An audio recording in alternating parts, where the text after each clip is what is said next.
Bienvenidos a Perspectivas Podcast número 10.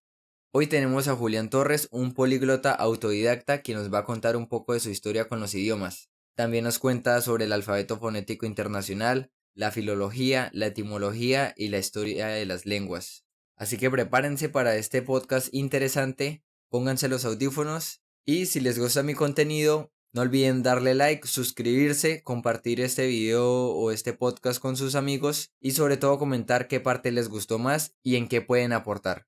Gracias. Bueno, entonces de una vez vámonos al lío.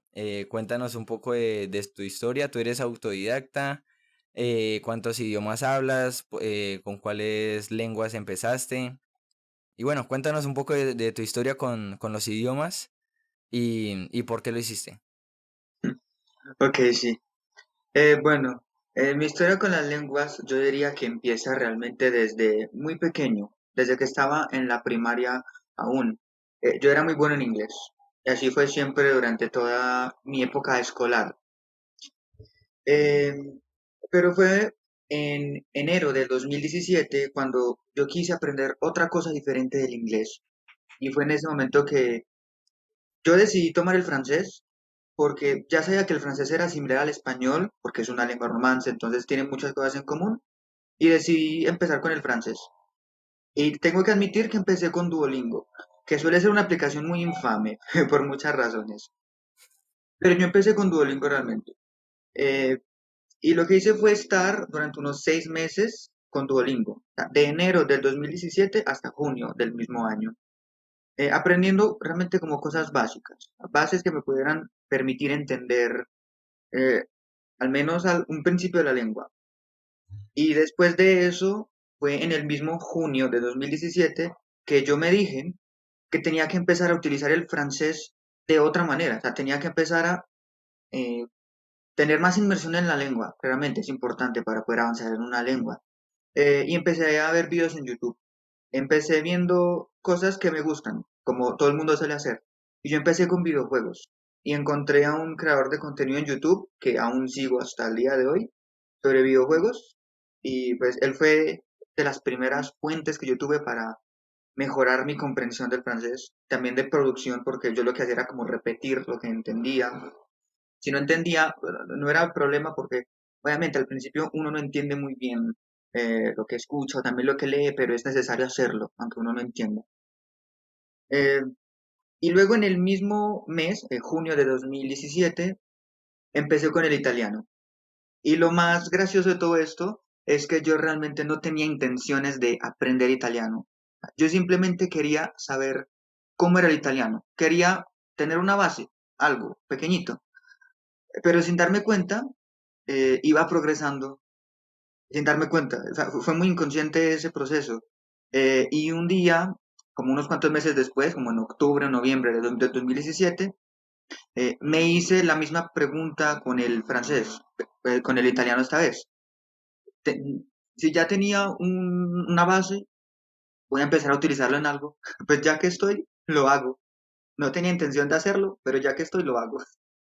Y no me arrepiento de hacerlo, la verdad. Y lo mismo, busqué en YouTube cosas sobre videojuegos en italiano, encontré a un creador de contenido en italiano, que sigo hasta el día de hoy, eh, y así fue como empecé también a mejorar mi comprensión en italiano. Y también empecé italiano con Duolingo, lo mismo, fue el mismo proceso con el francés. Y desde entonces yo trato al francés y al italiano como mis dos segundas lenguas. Ni siquiera sé si eso es posible decirlo de esa manera, tener dos segundas lenguas, pero yo lo considero así. Eh, el francés y el italiano yo los he tratado de la misma manera, o sea, contemporáneamente. Cada día yo utilizo estas dos lenguas en lo que sea, ya sea viendo un video, leyendo, incluso escribiendo, lo que sea. Las trato por igual, por eso las considero mis dos segundas lenguas. Y son lenguas que me han servido mucho. Eh, cada vez que quiero buscar algo, tengo una duda, yo lo hago en esas dos lenguas. Quiero hacer algo, lo hago en esas dos lenguas. Para mí, el francés y el italiano son las dos lenguas que más me han motivado en mi búsqueda lingüística. Yo empecé con esas dos lenguas. Y avanzando un poco más ya en el tiempo, llegamos al año 2019. Yo en ese año aún estaba en el colegio, estaba en el último grado de hecho, y fue ahí cuando descubrí lo que era la etimología, o sea, el origen de las palabras. Y recuerdo que lo hice con el francés, porque había una palabra que no lograba recordarla, como que pero cuando busqué la etimología de esa palabra en francés, me di cuenta de que era similar al español, que de hecho tenía el mismo origen, y de esa manera logré recordar mejor la palabra. Y ese momento para mí fue como un momento de luz, fue un momento Iluminación. de iluminación, se me abrió la mente, entendí algo increíble. Y a partir de eso empecé a buscar el origen de las palabras de cualquier cosa que tuviese a mi mano, botella, lápiz, cualquier cosa, yo buscaba el origen de las palabras. Y de esa manera fue que empecé a entrarme más en ese mundo que es más de la lingüística histórica, de la filología. O sea, eso es cómo las lenguas se van transformando, van evolucionando a través del tiempo. O sea, cuáles son los cambios que han tenido digamos, desde el latín hasta el español, pues, ¿qué es lo que ha ocurrido ahí? ¿Cómo el latín se convierte en español? ¿O cómo el latín se convierte en francés? ¿Cómo el latín se convierte en italiano? ¿Qué es lo que ocurre ahí? Y yo empecé a ver todo eso a través de la etimología. Y eso me motivó más aún a seguir investigando más, buscando, leyendo, y empecé como a autoformarme en todo eso. Justamente partiendo del francés y el italiano. O sea, como dije hace un momento, esas son las dos lenguas que más me han motivado, más me han inspirado a hacer esto. Eh, y pues, seguí aprendiendo sobre esas cosas como un año más, hasta el año 2020, que fue la época de la pandemia. Eh, y más o menos entre julio y julio del 2020, yo me dije que yo tenía que compartir eso que yo sabía. Fue cuando me creé la cuenta en la que subo los TikToks. Subí un primer video que era muy simple, la verdad. O sea, ¿qué son las lenguas romances? O sea, ese fue mi primer video. Cuando TikTok solamente tenía 60 segundos de tiempo, o sea, un minuto. Eh, lo hice, era como una descripción breve de lo que eran las lenguas romances, que son las lenguas que vienen del latín, por el Imperio Romano que pues, se extendió por una parte de Europa y bueno, y en cada región empezó a desarrollarse una lengua diferente, pero con muchas cosas en común claramente. Y a partir de todo eso yo hice un primer video que es sobre eso, y cuando lo publiqué, ese mismo día ya tenía 300 seguidores. ¡Wow! Y desde entonces he continuado aprendiendo, mejorando en francés y en italiano. Realmente uno nunca deja de aprender. Eso es un aprendizaje constante, incluso con nuestra lengua materna. Uno realmente no sabe todo en la lengua materna y mucho menos en otra lengua, que ya requiere otro esfuerzo mayor, claramente. Eh, bueno, eso en cuanto al francés y el italiano. O sea, son lenguas que yo trato por igual, son las que más me gustan, diría yo, y son las que hablo mejor de las otras que también sé, porque las utilizo constantemente, las trabajo ahí siempre todos los días. De otras lenguas que sé, bueno, claramente es el inglés, porque bueno, allá todos el mundo le enseñan el inglés desde pequeño, eh, así ha sido desde ya hace poco más de 60 70 años en el mundo en general. El inglés se convirtió en la lengua global, la lengua franca que se llama. Ya es casi una obligación saber inglés en este mundo contemporáneo. Claramente sí sé inglés. Y lo mismo, con el inglés he tenido el mismo interés que con el francés y el italiano y el español. O sea, de saber cómo ha cambiado a través del tiempo, o sea, desde sus raíces germánicas, el inglés es una lengua germánica, pasando por todas sus etapas, el inglés antiguo, el inglés medio y el inglés moderno, y todos los cambios que ha tenido en la fonética, en la gramática, que el inglés es una lengua que se ha simplificado demasiado, la verdad, a nivel de la gramática. El inglés antiguo tenía tres géneros gramaticales, masculino, femenino y neutro. Eso puede sonar como muy impactante, teniendo en cuenta que el inglés moderno no tiene esa distinción. Si mucho tiene palabras como waiter o waitress, ¿cierto? O pronombres como his, her, she, he, así, pero en general el género gramatical en inglés desapareció. O sea, se simplificó tanto que realmente esa distinción desapareció y hoy se limita solamente a unas cuantas palabras que tienen que ver con pronombres o profesiones. Ok. Eh, y eso es muy interesante, analizar eso de las lenguas es muy interesante, es ver cómo ha cambiado a través del tiempo. Y sobre todo una lengua como el inglés, que sí ha sido peculiar en ese aspecto. Pero, por ejemplo, el inglés realmente se complicó en la parte de la pronunciación. El inglés antiguo era más fácil de pronunciar, sí, por mucho. Pero entrando en el inglés medio y ya sea el inglés moderno, todo se empezó a complicar.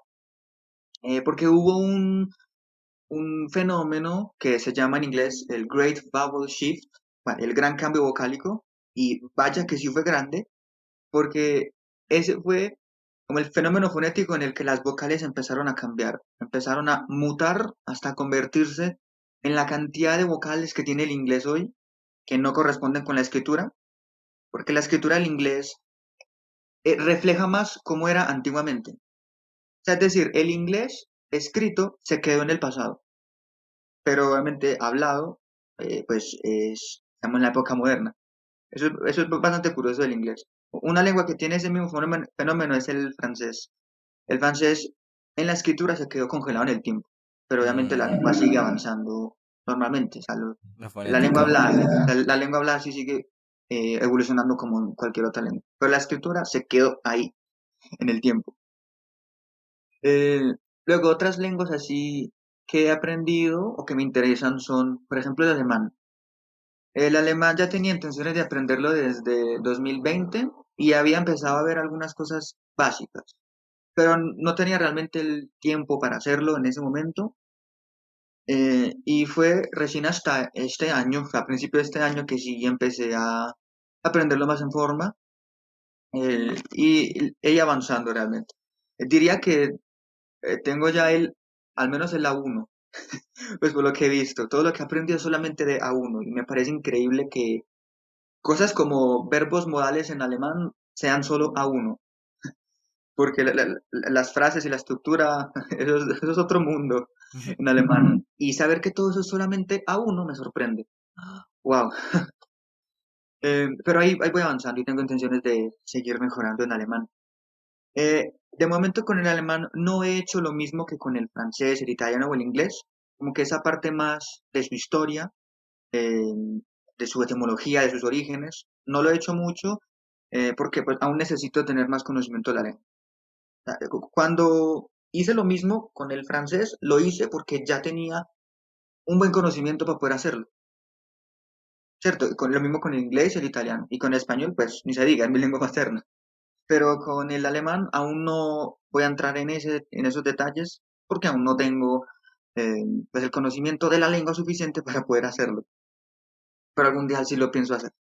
Y obviamente eso lo compartiré después en TikTok, pues en los videos que hago también en Instagram. Eh, ya lo he hecho un poco. He hablado también un poco de alemán en algunos videos, cuando hablo de lenguas germánicas en general, pero no así a profundidad, como quisiera hacerlo. Algún día lo haré.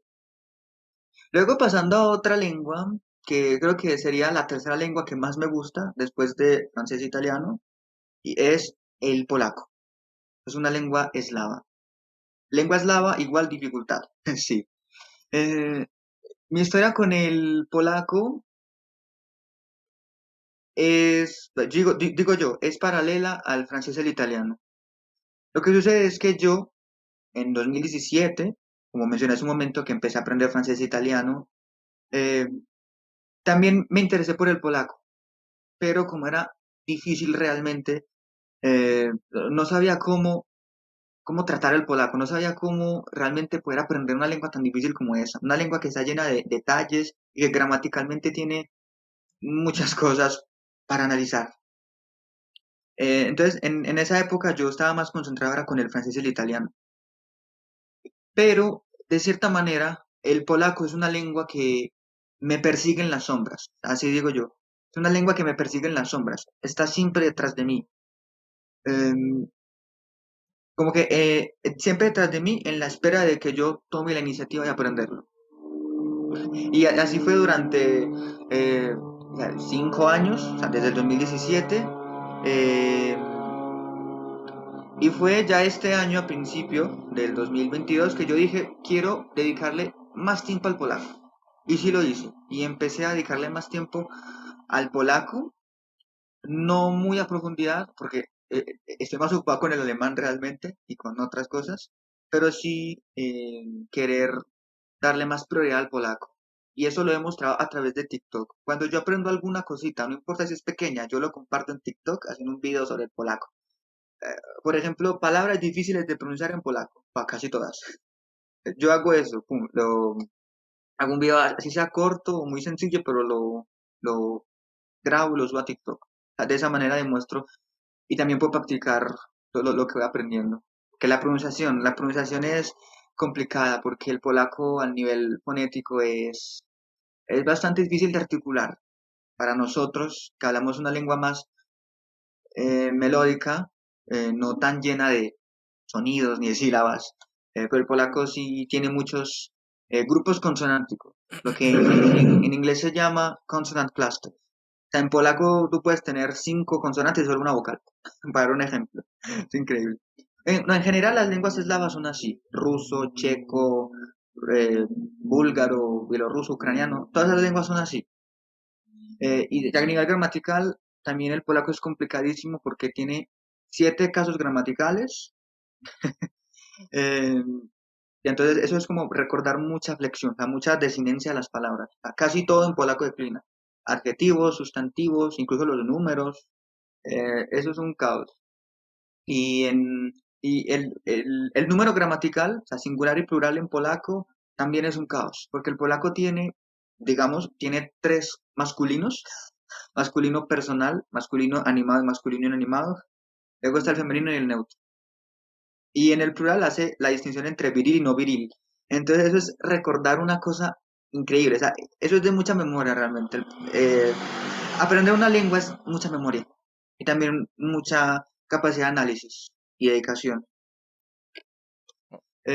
Luego, y otras lenguas que me interesan también, pero no las aprendo muy a fondo, pero algún día sí quisiera hacerlo, son el japonés y el árabe. Ok, ok. Muy bien. Te quiero preguntar sobre el gamer del principio con el italiano, creo que era el francés. Con los dos. Bueno, él es nativo francés, italiano, algo así. Claro, sí, sí, de Francia y de Italia, claro, respectivamente, cada uno. O sea, no enseña idioma, solamente habla su idioma No, y, sí, sí, él habla su idioma haciendo su contenido. y pone subtítulos o, No, no, no, y, no los pone, no, en subtítulos. o sea, podemos decir que eso es como una especie de input comprensible. Sí, es un input comprensible. Bueno, para mí sí lo fue en el momento que decidí ver a estos creadores de contenido, fue un input comprensible. ¿Sabes algo del input comprensible? ¿Puedes explicarlo para la gente que nunca lo haya escuchado?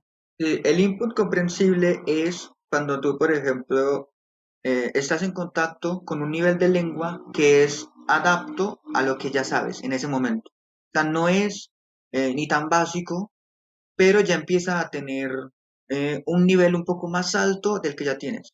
Entonces, de esa manera, mientras estás en contacto con la lengua, también vas adquiriendo algunas cosas nuevas que aún no sabes, también vas practicando otras que ya sabes y de esa manera se va todo complementando y de esa manera vas construyendo, vas, digamos, codificando la lengua dentro de tu cerebro, cabeza, eh, y así es como uno va aprendiendo, va asimilando la lengua. Se habla mucho de ese proceso de asimilación de una lengua. Uno así, de esa manera, va asimilando la lengua. Entonces, la idea es siempre tener un input comprensible un poco más alto del que ya tienes actualmente, de tu nivel de comprensión. Y así, si yo avanzo y, y llego a tener un nivel un poco más avanzado en la lengua, lo mismo, voy a buscar más input comprensible que siga estando un poco más alto. O sea, Ok. puede ser de la lengua hablada o también puede ser de la lengua escrita. Es importante todo. Bueno, y para la gente que no tiene ni idea qué es, bueno, ya le explicaste un poco el input comprensible. Dale como unos ejemplos para practicar, por ejemplo, con inglés. ¿Qué deberían ver? Como películas, series, cómo hacerlo, cómo lo hiciste tú. Sí, uno siempre suele empezar con lo que a uno le gusta y eso está bien, porque uno de cierta manera conoce ese campo. En mi caso, yo empecé con videojuegos, porque yo desde pequeño siempre era fan de Nintendo principalmente. Y yo empecé a ver videos sobre esos juegos como Mario y eso, en francés, en italiano, porque ya sabía obviamente todo eso, como que el, ya sabía parte del vocabulario que se utiliza en todo ese mundo. Y eso es bueno, siempre es bueno empezar con lo que a uno le gusta, pero lo ideal es que mientras uno va avanzando, también empiece a incluir prácticamente todo, o sea, no solamente limitarse a una sola cosa, empezar a utilizar todo. De la misma manera que usamos nuestra lengua materna, que es solamente la única que entendemos, o sea, es la única en la que podemos hacer de todo, la idea es hacer lo mismo con las otras lenguas que aprendemos. Pero periódicamente empezar a incluirla en todo lo que hagamos. Exacto, eso es lo que yo llamo vivir el idioma. Vivir el idioma. Exacto. Sí, eso, a mí me han preguntado que cómo se aprende un idioma o cómo aprendí inglés. Y definitivamente para aprender un idioma y tenerlo en un nivel intermedio o alto, hay que vivirlo, ¿sí? Porque no puedes pretender tener un dominio de una segunda lengua o del inglés, por ejemplo, equiparable al español que lo utilizas todos los días, pero el inglés, no sé, lo estudiaste un año, hace 5 años y lo dejaste de utilizar o casi ni lo utilizas. ¿Y cómo vas a pretender tener fluidez en el inglés si de vez en cuando lo utilizas? Claro, sí, ser constante, utilizarlo todos los días y Exacto. en todo lo que se pueda. Entonces, primordial, hay que vivir el idioma, ¿sí? O sea, Sí, ¿cómo es vivir el idioma? Pues poner el celular en ese idioma, claro, conseguir amigos, sí, pensar, hablar. pensar, escribir también. Yo, por ejemplo, hablo solo, ¿sí? O sea, Es normal. sí. Eso es lo más normal que uno puede hacer cuando aprenda lenguas. Hablar solo. ¿Por qué? Porque el input comprensible es eso que entra, ¿sí? Es esa entrada de información, pero si tú no la sacas, si tú no la verbalizas, si no aprendes una nueva palabra y no la escribes o la empiezas a utilizar, esa información se va a perder, como ya lo había dicho en otros videos.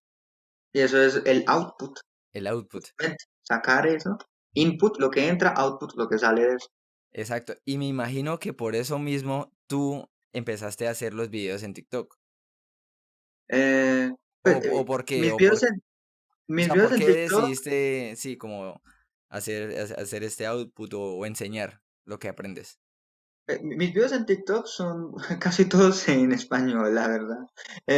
Y podría hacerlo también en francés, en italiano, en inglés.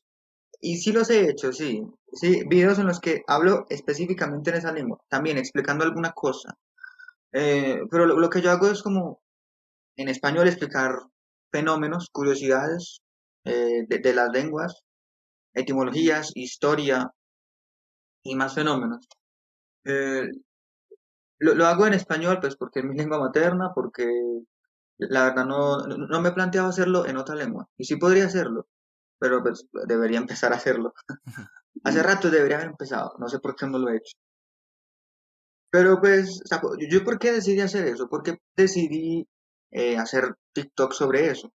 Bueno, hace un rato que estaba hablando sobre mi experiencia con las lenguas, yo mencioné que eh, llegó un punto en el que yo me di cuenta que tenía una información para compartir, tenía un conocimiento para compartir y fue ahí cuando decidí hacer un video, que fue el de la lengua romance, el primer video que subí. Eh, pero antes de eso yo había pues, descargado TikTok en febrero del 2020 y me demoré como unos 4 meses en entender cómo funcionaba todo, la edición de los videos, grabarlo, el audio, las músicas. Bueno, fue como un periodo de prueba para, para entender cómo funcionaba la aplicación.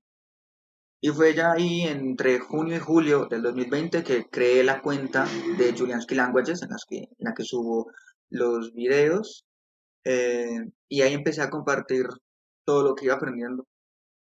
Ok, Fue más porque la razón por la cual lo hago es porque tengo un conocimiento que quiero compartirlo. perfecto. ¿Y qué tan útil te resulta compartirlo en cuanto a la memorización? O sea, cuando compartes algo, cuando aprendes algo y luego lo enseñas, qué tan provechoso es para memorizar eso? Sí, sí, que es muy provechoso, sí sirven. Por ejemplo, yo en ocasiones hago videos muy improvisados de alguna palabra o alguna cosa que aprendo en el momento. Si digamos yo aprendo un término en francés, como que lo que hago es, de cierta manera, escribirlo, como en una especie de guión que yo tengo en un archivo de Word. Eh, Ahí desarrollo la idea y luego grabo el video. Y ese video yo después lo subo. Puede ser un video realmente ridículo, digamos, porque es muy corto, yo explicando únicamente una cosa, pero eso ayuda realmente a recordarlo, ¿sí? Como pues, recordarlo, a pronunciarlo también, porque tengo que pronunciarlo, la definición y eso.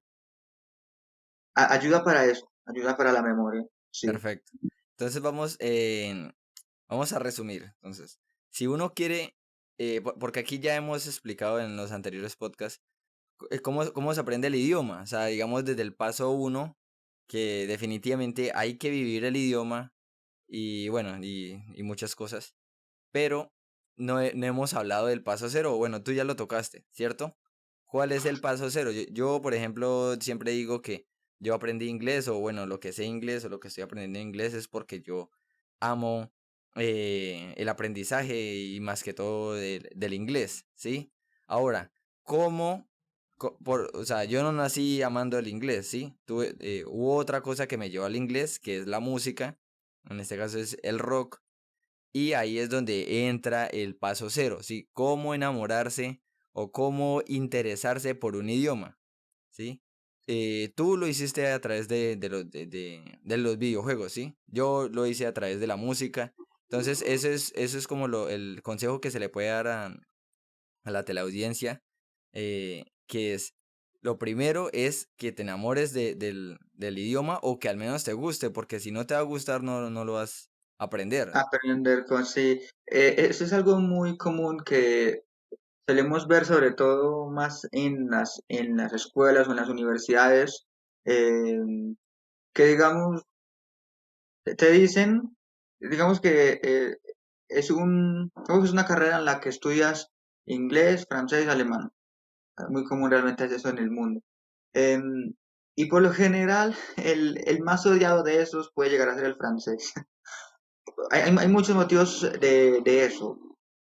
Eh, Porque lo ven complicado, difícil de pronunciar, gramática, todos los aspectos.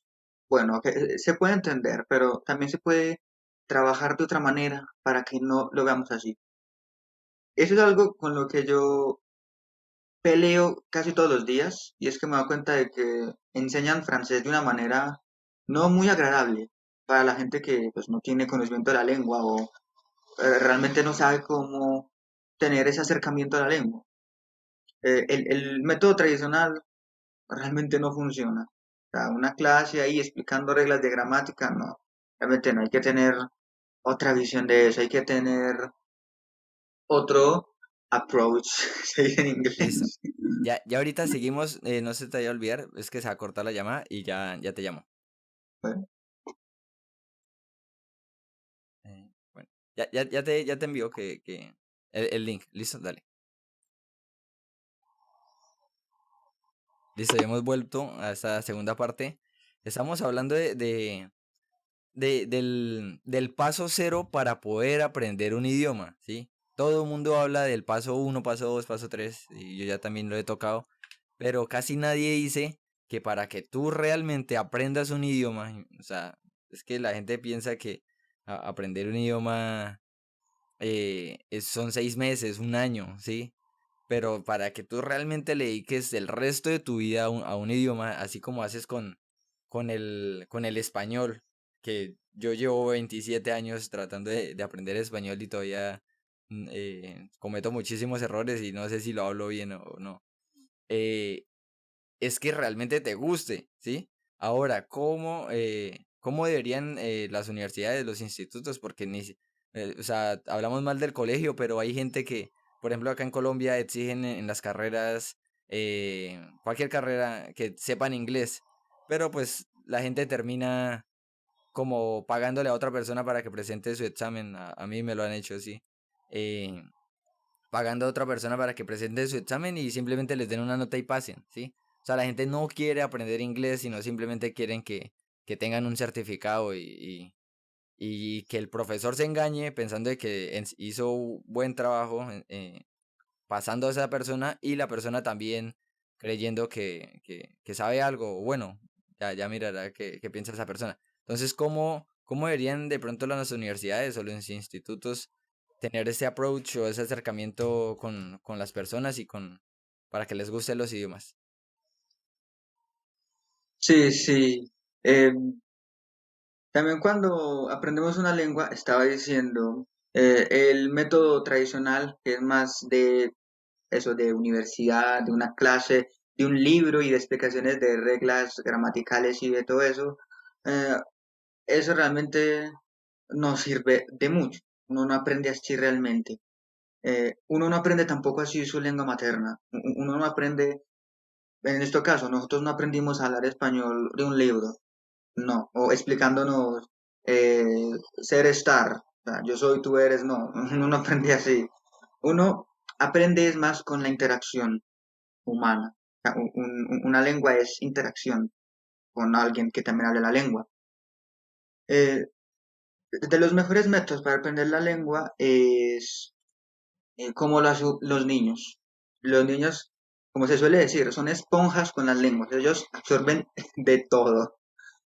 Porque, ¿qué hacen los niños? Los niños lo que hacen es que escuchan, repiten, no lo hacen bien claramente porque aún tienen que aprender a articular bien, a gesticular y eso, pero hacen eso, escuchan de su entorno, como su familia o de los padres, repiten y de esa manera esa lengua primera, la lengua materna, se va consolidando. Nosotros, con lenguas que queramos aprender, podemos hacer lo mismo, podemos tener ese mismo enfoque, podemos partir simplemente desde la interacción, desde la lengua hablada, ni siquiera desde la lengua escrita. La lengua escrita viene después, como ocurre con esa lengua materna. Aprendemos a escribir ya años después cuando sabemos hablarla. Hacer eso con las lenguas extranjeras es lo ideal.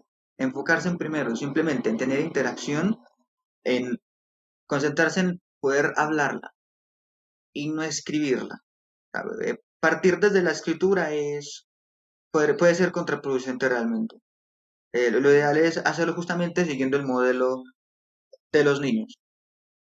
El problema es que nosotros no sabemos cómo hacerlo. Por lo general no sabemos, digamos, una persona ya más mayor, un joven o un adulto, cómo hacer eso. Ya es más complicado, sí, claramente, pero sí es posible tener un proceso de aprendizaje similar al de los niños. Y muchas veces una cosa que impide hacer eso es nuestra curiosidad. Puede sonar un poco paradójico lo que estoy diciendo, pero sí, muchas veces nuestra propia curiosidad eh, puede ser un impedimento porque con nuestra propia curiosidad creamos barreras, o sea, nos autocreamos barreras para aprender la lengua. Muchas veces cuando aprendemos, por ejemplo, inglés, nos preguntamos, o sea, ¿por qué algunos verbos en el pasado son en ed, pero otros son diferentes? Como el see, saw, o sea, think, thought. Siempre nos cuestionamos como, pero eso ¿por qué es así? ¿Por qué eso cambia? Lo mismo ocurre. Yo he visto que mucha gente que aprende francés, italiano y más lenguas hacen lo mismo, se cuestionan las cosas. Y no, la idea es no cuestionarse las cosas. Puede ser, digo, muy paradójico lo que estoy diciendo y puede ir en contra de la naturaleza humana, que es preguntarse cosas, ser curioso. Pero para aprender una lengua, puede ser muy útil. No cuestionarse las cosas. Simplemente acepte que eso es así y listo.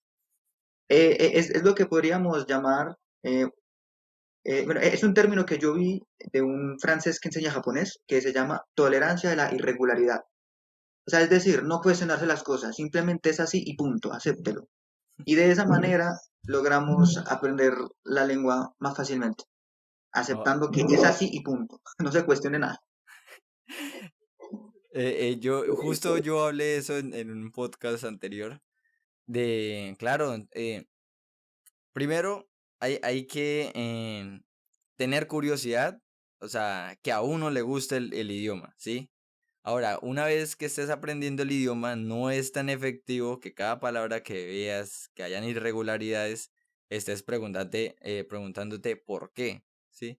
Porque no es eficiente, ¿sí? De pronto tú puedes, o sea, porque la gente dice You're welcome, y eso significa de nada, pero también puede significar tú eres bienvenido, ¿sí? Sí, Y la gente puede investigar y puede gastarse media hora como con la etimología o la historia, pero realmente así va a ser con cada frase, pues no lo vas a aprender en poco no, no, tiempo. No es sí, efectivo, no es es tan eficiente. efectiva, exactamente.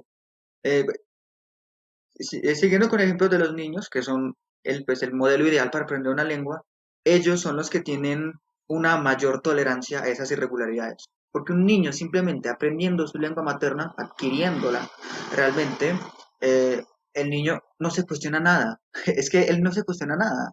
Simplemente él recibe todo ese input de su entorno, de su ambiente, y él repite todo eso. O sea, el niño no se cuestiona nada de eso. Nosotros deberíamos hacer lo mismo. En ocasiones solemos tener una mayor tolerancia a esas irregularidades con lenguas que nos encantan. Como son lenguas que nos encantan, todo nos parece maravilloso, entonces no nos cuestionamos nada, justamente. Y lo contrario ocurre con lenguas que no nos gustan, porque empezamos a decir, ah, pero eso porque es así, porque esto, porque aquello, justamente, también, por eso. Ok, hay bueno, sí, ponle cuidado. Cuando somos niños, no nos cuestionamos de pronto lo del español o, bueno, nuestra lengua materna, que sí, obviamente es el español. eh, lo hablamos porque no es que nos guste, ¿sí? No es que lo escogimos, es que nos tocó y si no aprendemos a hablar, no sobrevivimos. O sea, realmente es una manera de supervivencia, ¿sí? Aprender a expresarnos y aprender a hablar. Esa es la primera lengua o la lengua nativa, ¿sí? Con el resto, con una segunda lengua, con una tercera, no es tanto, bueno, de pronto el inglés para conseguir trabajo y esto, sino deberíamos tener el approach, como ya hemos dicho, es que nos guste. Ahora, eh, bueno, yo cuando era niño, cuando estaba aprendiendo español, sí a veces me cuestionaba cosas del español, como, por ejemplo, no sé si has escuchado sobre la doble negación, que en el inglés no hay doble negación y en el Ah, español sí, sí, como en inglés decimos there's no one, que literalmente sería y aquí como no hay nadie. hay nadie, ¿sí? Hay Ajá. nadie, pero en español sí decimos como no hay nadie, o sea, hacemos doble negación. Esas cosas como que yo a veces iba creciendo y iba, bueno, porque, o lo otro es preguntar en negativo y cómo te van a responder, ¿sí? Si te responden en negativo y luego en positivo, sí, o sea, si yo te pregunto algo en negativo y quieres decir que no, ¿qué vas a decir? ¿Sí o no? ¿Sí? Esas cosas yo a veces me las cuestiono del español. Pero dijiste una cosa muy interesante de eso, y es que mientras iba creciendo, justamente nosotros nos empezamos a cuestionar esas cosas, pero ya cuando vamos creciendo, justamente cuando ya sabemos hablar la lengua, ahí sí Exacto. empezamos a cuestionarnos, porque ya tenemos la base, obviamente, ahí sí podemos empezar a cuestionar, pero no en el principio, No. no hay que cuestionarse en el principio. Eso fue por ahí 8 o 9 años que ya empecé, bueno, ¿y Claro, sí. por qué la gente dice esto? Bueno, eso, ya, bueno, ya pasamos del paso cero. Ahora vamos a el tema del contexto. ¿Qué tan importante es el contexto para memorizar? Por ejemplo, tú eh, te pasó con una palabra del francés, ¿sí? Que tuviste que aprender un poco de su historia y pues obviamente ahí así ya la memorizaste. Cuando hablamos de aprender en contexto, se refiere a que no hay que aprender vocabulario o estructuras gramaticales de manera eh, isolada, aislada, perdón, isolada es en otra lengua. Sí, me equivoqué ahí. Interferencia, algo muy común.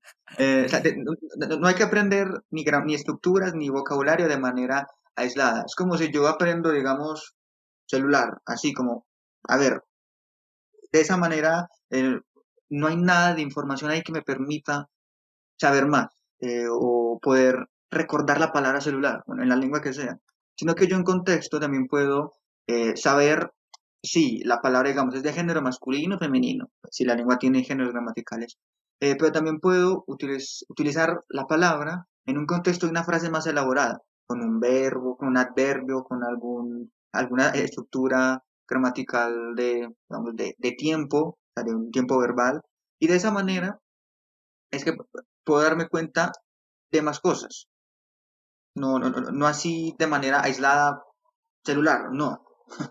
En contexto, realmente en contexto, en una frase y también en, en eso también es muy importante el contexto físico, es decir, hace un momento hablaba sobre la interacción, de aprender la lengua mediante la interacción. Lo mismo, mediante la interacción es que, por ejemplo, cuando nos dicen, mira, esto es un celular, de esa manera, esto es un lápiz, esto es un lapicero, esto es un gato, perro. De esa manera es que aprendemos más en contexto, no solamente a nivel estructural de la lengua, pero sino que también del contexto del entorno. Eso es importante también para aprender una lengua.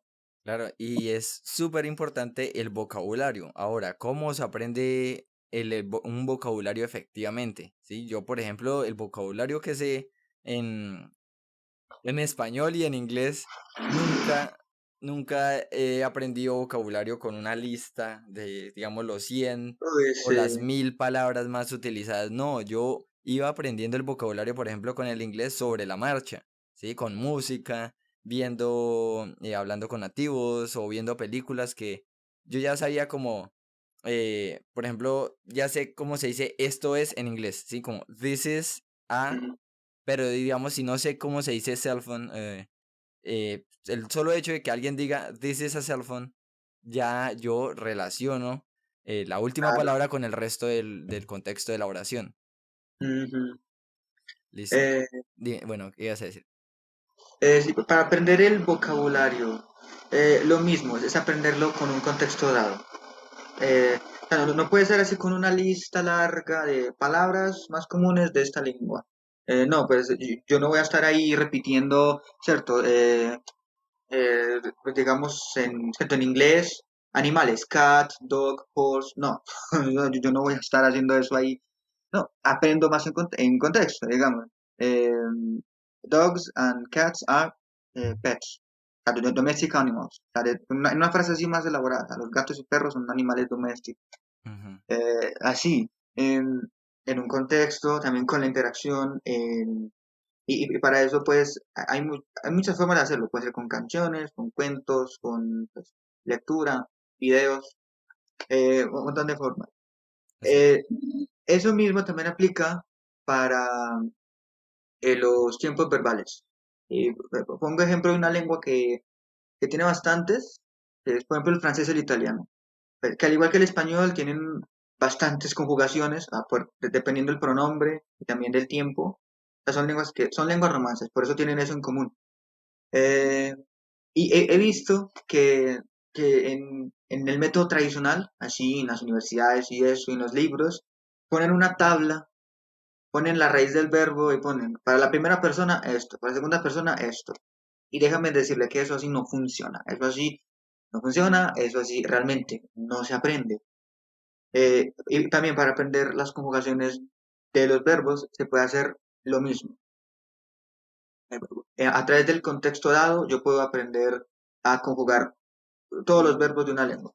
Uno sí puede aprender esas reglas como verbos del primer grupo, o sea, verbos del segundo grupo. Sí, eso sí puede ayudar, pero no hacerlo tan, como tan cuadriculado, tan hermético. No, hay que romper esa cajita. ¡Pum! Mm. Hay que hacerlo de otra manera.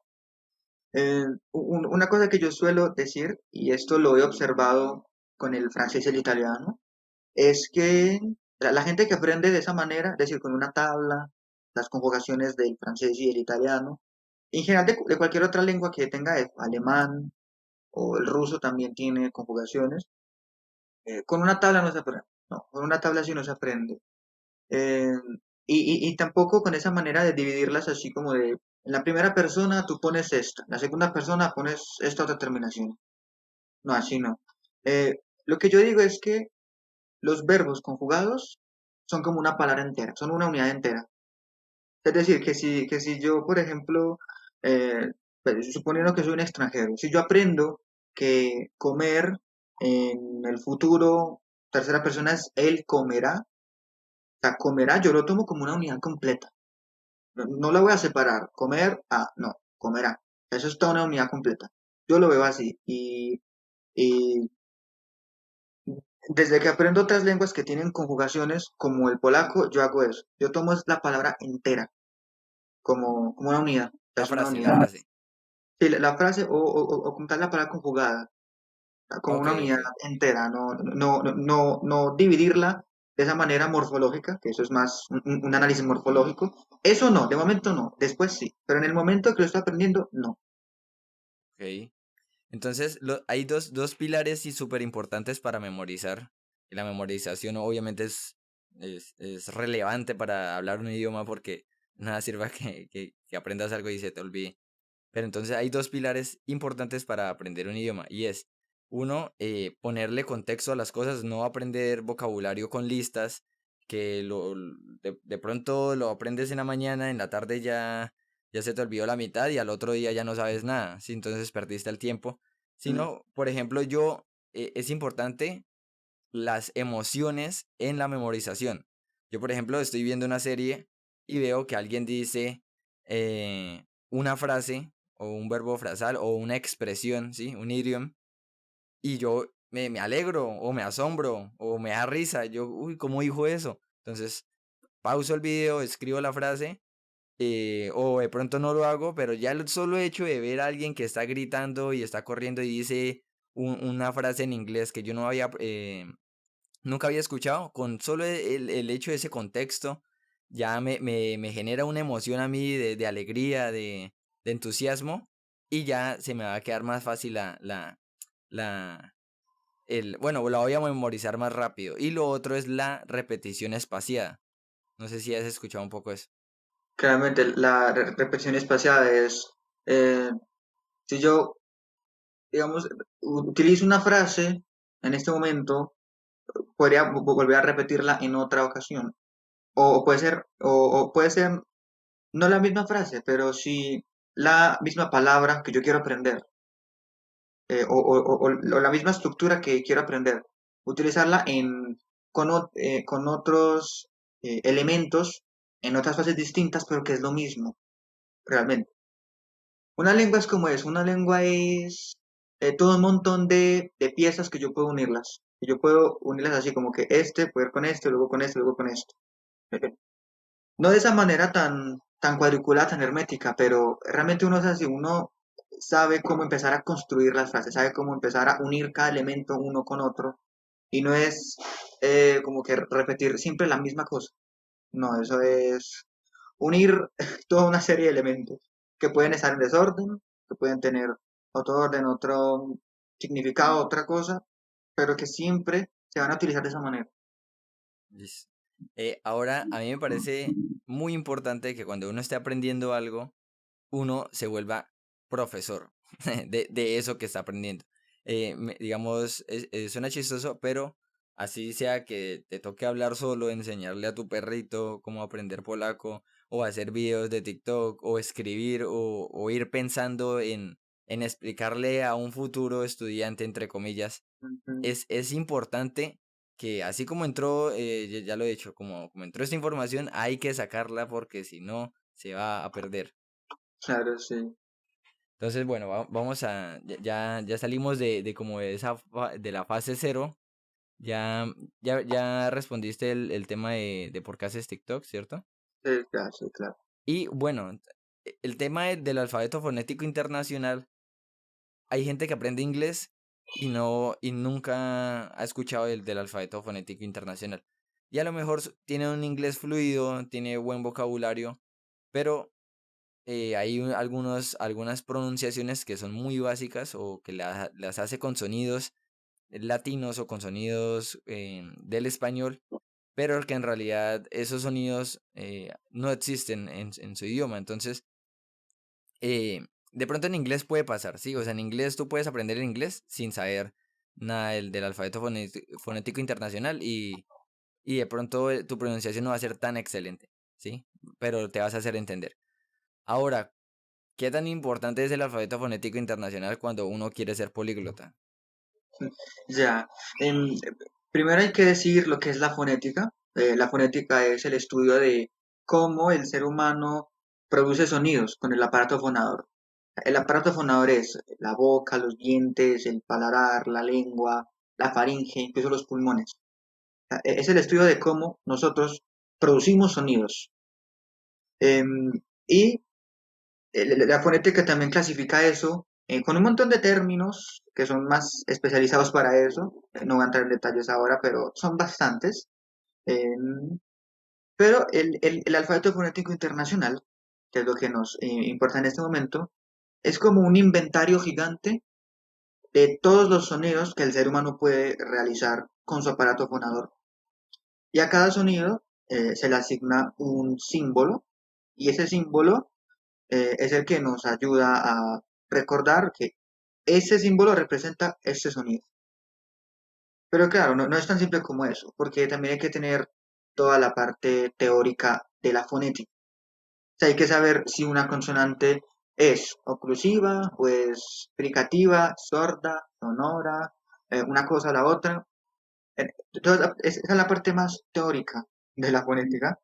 Luego está la parte práctica, que es ya empezar a como practicar el sonido, a practicar a producir bien el sonido. Pero eso sí ayuda bastante a aprender una lengua, porque de esa manera podemos ser más detallado en cómo pronunciar un sonido específico de una lengua, fonema que se llama realmente. Fonema viene del griego foné, que significa sonido, justamente. Eh, y el alfabeto fonético internacional sirve con lenguas principalmente que son bastante, no bastante diría, pero sí son un poco más alejadas en su pronunciación. Tienen sonidos peculiares, o tienen muchos sonidos, sí. Pues el inglés, el francés, también metería ahí al ruso, y lenguas también un poco más alejadas como lenguas como el chino mandarín o el cantonés, obviamente tienen otro sistema de escritura, aparte tienen tonos y así, eh, que incluso los tonos también pueden ser representados con el alfabeto fonético internacional. Eh, yo la verdad, yo no sé cuáles son, pues sí he visto cómo son como unos palitos que se ponen después de las sílabas, pero no me he tomado el tiempo de aprender qué significa cuál, pero también se pueden representar los tonos con el alfabeto fonético internacional. ¿Con tonos a qué te refieres?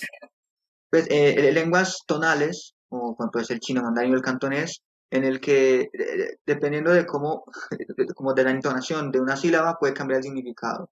El ejemplo más común en chino es, por ejemplo, eh, si yo digo ma, que es como un tono que desciende y luego asciende, significa caballo, pero si digo ma, significa es madre, mamá.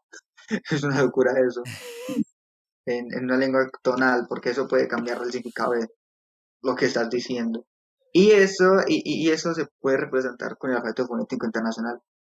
Como digo, el alfabeto fonético internacional se usa para representar todos los sonidos que el ser humano puede hacer, que puede reproducir. Y a cada uno se le asigna un símbolo. Ya es cuestión de uno tomarse el tiempo de aprender cada símbolo no es necesario todos, pero sí los más comunes en el mundo. Los sonidos consonánticos, los sonidos vocálicos, los más comunes. Si hay alguna lengua que tiene un sonido peculiar, pues se aprende ese sonido peculiar.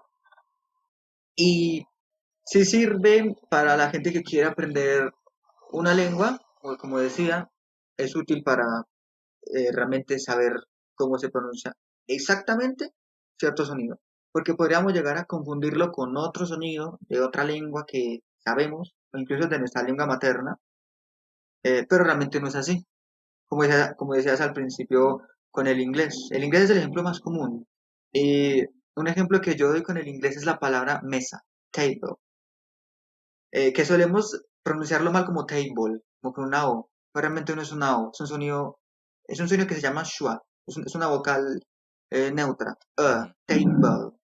Pero nosotros, que hablamos español como lengua materna, em, aquí hay un concepto muy interesante que se llama, o más bien que es cuando nuestra lengua materna limita el aprendizaje de otra.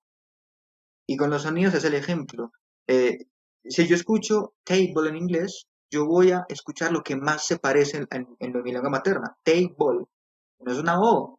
No es una O, es una E. Pero el sonido más cercano que escuchamos nosotros es una O. Table. Y por eso decimos table, de manera errónea. O sea, nuestra lengua materna condiciona aprender otras. Y sí, es verdad. Es que yo hice un video, yo no sé si te conté en TikTok, tengo un video explicando y ya será gracioso porque actúa de que imagináramos que toda la vida siempre hemos visto, sí, hemos visto tres colores, ¿sí? Nuestros ojos siempre han tenido la capacidad de ver el amarillo, el azul y el rojo, pero que nos imagináramos que un día nos despertamos y vemos un nuevo color, por ejemplo el verde.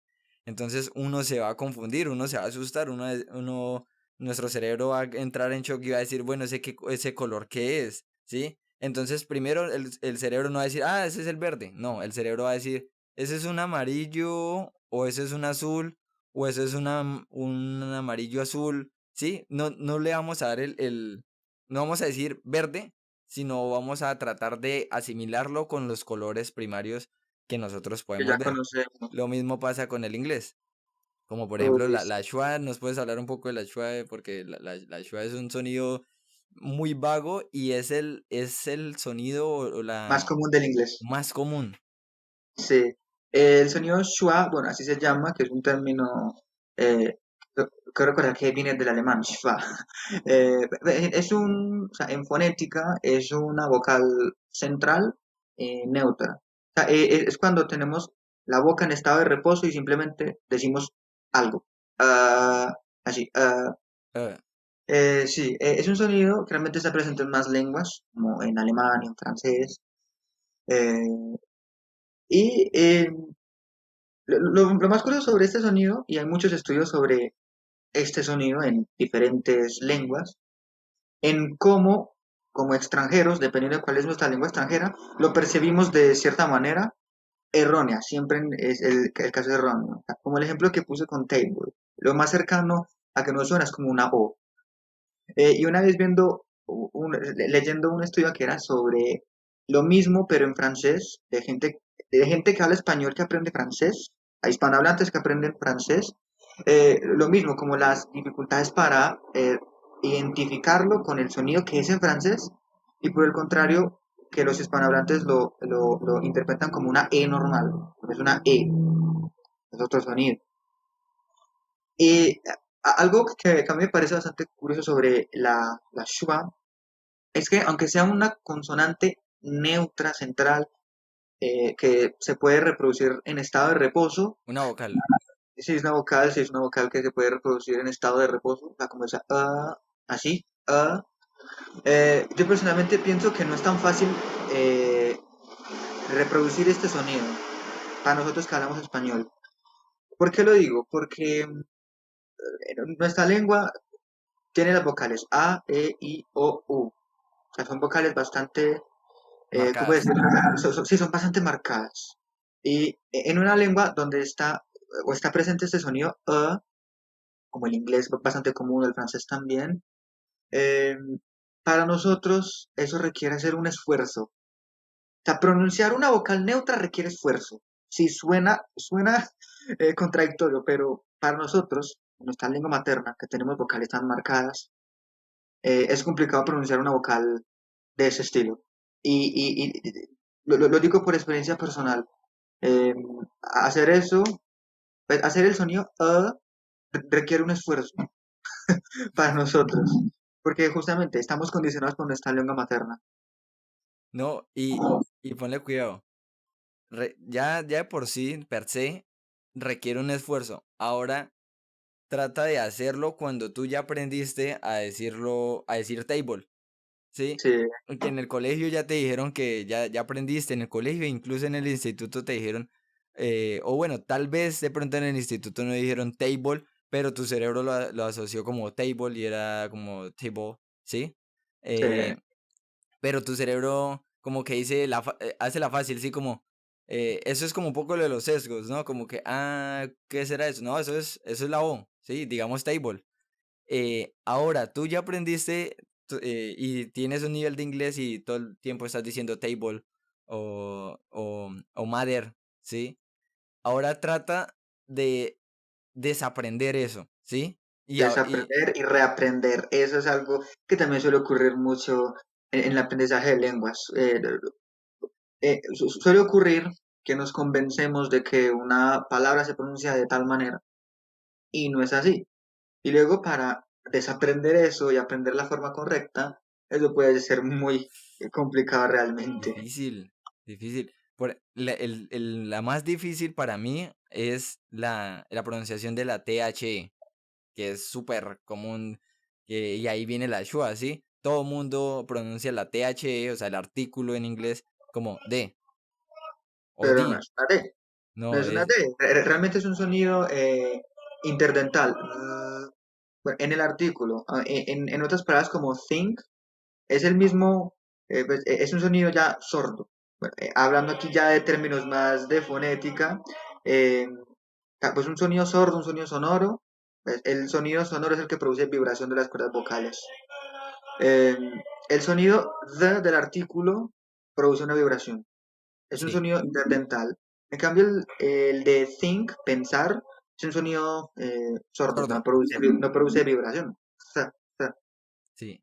Ahí para hacer esa aclaración, de pronto igual les recomendamos a las personas que vayan a investigar qué es el alfabeto fonético internacional, sí, que investiguen un poco de la fonética. Sin embargo, ¿qué son los sonidos sordos y qué son los sonidos como Sonoros. sonoros? Es simplemente cuando tú haces que te toques sacar las cuerdas vocales y que reproduzcas esa consonante y si vibran es un sonido sonoro, valga la redundancia, eh, y si, y si no vibran es un sonido sordo.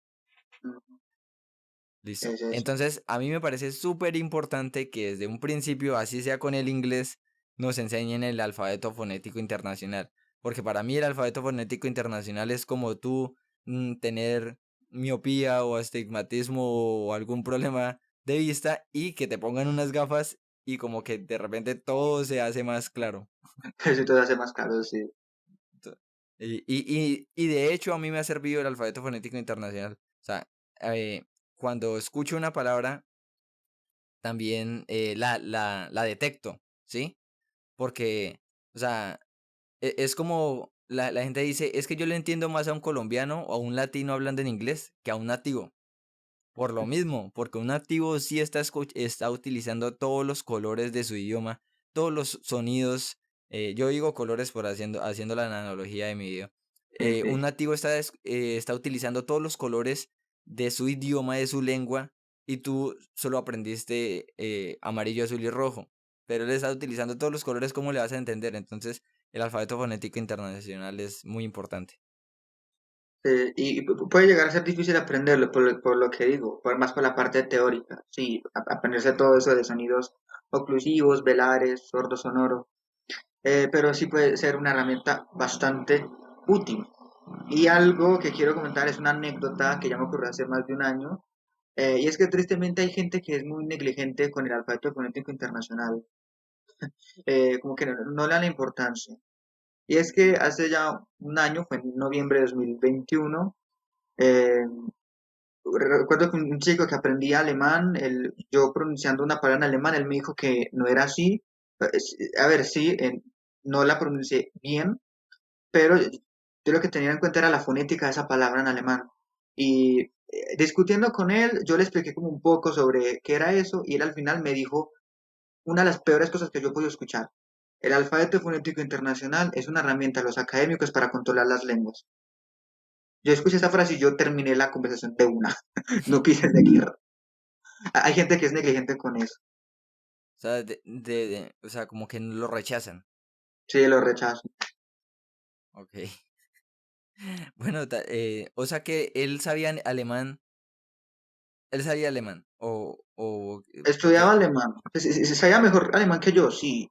Pero yo cuando le expliqué más como la parte del alfabeto fonético internacional con el alemán, él me dijo como que, "Ah, no, ¿qué es eso? No, eso no es así". sí, como que de pronto él aprendió a su manera y tal vez se hace entender, pero rechaza un poco el alemán, el alfabeto fonético internacional. Bueno, Sí, ya, rechaza aprenderlo. parce, el tiempo se nos está pasando volando. Sí, sí, ahí estoy viendo el tiempo restante. Sí, ya vámonos, voy a colgar Sí, y vamos a la última parte. bueno. Bueno, bienvenidos a la tercera y última parte. La verdad ha sido un podcast muy interesante. Eh, antes de cerrar el tema del alfabeto alfabeto fonético internacional, quiero recalcar, es muy importante, ¿sí? Tal vez en el inglés la gente se lo puede pasar, pero si quieren ser políglotas o aprender más idiomas es esencial, ¿sí?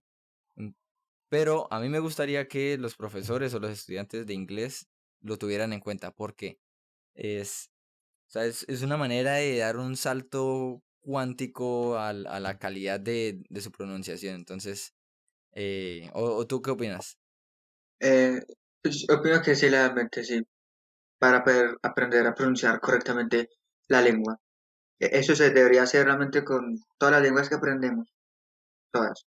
Listo, Y todos los cursos y profesores de todas las lenguas deberían hacerlo. exacto. Eh, Listo, igual no vamos a hablar más de eso porque si no el podcast va a durar 2 días. Entonces, por favor, vayan a buscar en YouTube, hay muchísima información y en TikTok también sobre el alfabeto fonético internacional. De hecho, ayer estaba viendo un video que hay un alfabeto fonético solo para el inglés, que se llama como el Merriam-Webster, ¿sí? Es un poquito más fácil que el alfabeto fonético internacional y yo ya aprendí ese, ¿sí? Es muy parecido, solamente que, por ejemplo, en cuando ustedes busquen la fonética del inglés, les va a salir, normalmente en todas las páginas les va a salir en el alfabeto fonético internacional. Pero en Google Translator, cuando pongan una palabra, abajo les va a salir el Merriam-Webster, ¿sí? Que simplemente, si ustedes ya saben el alfabeto fonético internacional, como es mi caso, no va a ser tan difícil aprenderse ese. Pero bueno, ahí tienen tiempo para que vayan a buscar eso. Vámonos de una vez al tema de las aplicaciones. Por ejemplo, Duolingo, ¿sí sirve? Respuesta corta. ¿Las aplicaciones para aprender lenguas sirven? Sí. Y ahora la respuesta larga, elaborada. Em, sí sirven claramente, pero hay que saberlas utilizar. Por lo general, las personas que utilizan alguna aplicación como estas, como Duolingo, que es la más conocida y la más infame también, la gente piensa que una aplicación les va a enseñar todo. Y no, no es así, no les va a enseñar realmente todo. Y se conforman con eso, se conforman como con lo que les da una aplicación y no van más allá, no hay una parte de, de aprendizaje autónomo, como externo a eso, no lo hacen. Y cuando digo que hay que saber utilizar las aplicaciones, me refiero a que hay que tener como la curiosidad de si, por ejemplo, digamos, a mí Duolingo me enseña tal palabra, yo después esa palabra la voy a buscar en algún otro lado, en algún otro diccionario, en internet, en donde sea, para poder saber más sobre esa palabra, o más en un contexto justamente. Eh, y eso es de tener mucha curiosidad, es de tener también, tener capacidad de análisis. Como también decía más al principio, una lengua también es capacidad de análisis de las frases, de las partes que componen las frases, las estructuras, todo eso. Eh, por ejemplo, hay aplicaciones que solamente te dan vocabulario. Es como que te lo dan así como que, ta, eh, wall significa muro. Ok, Claro. bueno, sí. De esa manera, esto no funciona, como ya habíamos hablado. Aprender vocabulario así, tipo lista, no funciona. Pero lo que la gente no ve con aplicaciones que funcionan de ese estilo, algunas son, por ejemplo, Drops, que yo utilizo realmente, o Tobo. Enseñan palabras así realmente, palabras sueltas. Ya he hablado que eso así no es muy efectivo, realmente, pero uno puede utilizar eso y convertirlo en algo efectivo. Por ejemplo, si a mí una aplicación me enseña que esta palabra se dice así en esta lengua, al menos ya tengo una parte, la parte inicial, que es cómo se dice la palabra. Yo ya puedo coger esa palabra y buscarla en otro lado. Pero la gente no ve eso, la gente no ve cómo es la posibilidad de hacerlo de esa manera. Se limitan únicamente a aprender que eso significa eso. Pero no tienen como que tampoco la iniciativa de ir a otro lado y buscar más. ¿No? Wow. Y de utilizarlo, Utilizarlo además, sí. porque ahí es cuando se consolida el aprendizaje. Mm. Por ejemplo, no sé si has visto estas frases, estas palabras que son muy parecidas en inglés, que es como, acá las tengo, que son tough, though, throughout, thorough, sí, como esas Ay, esa palabras, sí. esas básicas, por ejemplo, muchos profesores o influencers del inglés sacan la lista y explican cómo se pronuncia. Entonces la Sí. persona, listo, ve el TikTok, 30 segundos, cómo se pronuncia, y ya ¿Y pasa hay más qué? TikToks y qué. Sí. O sea, Ujú. ¿cuándo voy a utilizar eso? O sea, ¿me va a ser útil eso? Pues el cerebro va a decir, pues no, porque, o sea, no, usted no lo está viendo en ningún lado. Por ejemplo, ayer en el video este de Merriam-Webster, el profesor hizo esas palabras. Entonces yo dije, bueno, para consolidar esa información voy a inventarme una oración corta o una historia cortica donde meta todas esas palabras y las utilice. Y ayer lo hice y así es que, y voy como diciéndola y así me voy aprendiendo todo ese poco de palabras. Entonces es necesario como lo que aprendas, utilizarlo en el momento o utilizarlo.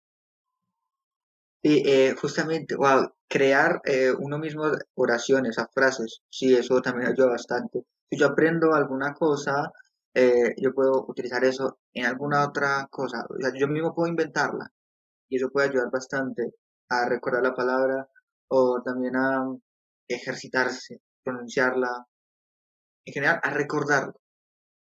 Exacto, Y, sí. y no esperar que a uno le den como que la misma palabra en una frase, en una aplicación o en un curso, no. Uno mismo la utiliza en la frase o en el contexto y que uno mismo la pone. Utilizar, claro, darle uso a esa nueva información. Bueno, listo. ¿Puedes recomendar algunas aplicaciones de pronto que no sean Duolingo o hay algo mejor? Sí, por ejemplo, una que es muy buena que yo sí he utilizado es Busu. Bus. Busu. ¿Por qué? Es buena porque sí te da explicaciones así más gramaticales, digamos cómo se forma el pasado. Ah, se añade esto. Así, ¿cómo se forma esto? De esta manera. En esa estructura te lo dice así o así o así.